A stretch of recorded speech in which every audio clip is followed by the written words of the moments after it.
ಯಾವ ರೀತಿ ಕಟ್ಟಬೇಕು ನೋಡಿ, ಸರಿಗಂಟನ್ನು ಕಟ್ಟಬೇಕು ನಾವು, ಸರಿನಾ? ಗೊತ್ತಾಯ್ತಲ್ಲ? ನೋಡಿ ನಾವು ಈ ತರ ಅಂದ್ರೆ ಸರಿಗಂಟು ಇದೇನ್ ಬರ್ತದೆ?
ಹಸಿ ಕಿವಿಗೆ ಬಂದಿಲ್ಲ ಅದನ್ನ ಕಟ್ಟಬೇಕು. ಹೌದಾ?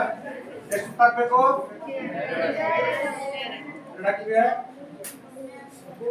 ಈಗೇನ್ ಮಾಡಿದೇವಿ? ಈಗೇನ್ ಮಾಡ್ಬೇಕು? ಅಪೋಸಿಟ್ ಆಗಿ ಒಂದ್ ಸ್ವಲ್ಪ ಕಡಿಬೇಕು, ಸರಿನಾ? ಎಷ್ಟು ಪರ್ಸೆಂಟ್ ಕಡಿಬೇಕು? ಭಾಳ ಅಂದ್ರೆ 50 ಅಥವಾ 60%. ಭಾಳ ಟೈಟ್ ಕಟ್ಟಂಗಿಲ್ಲ. ಇದನ್ನೇ ಮಾಡ್ಬೇಕು, ಚಿಕ್ಕದ್ ಮಾಡ್ಬೇಕು. ಚಿಕ್ಕದಾಯ್ತಲ್ಲ ಪೂರ ಮೇಲೆ ಹೋಗ್ತದೆ, ಸರಿನಾ?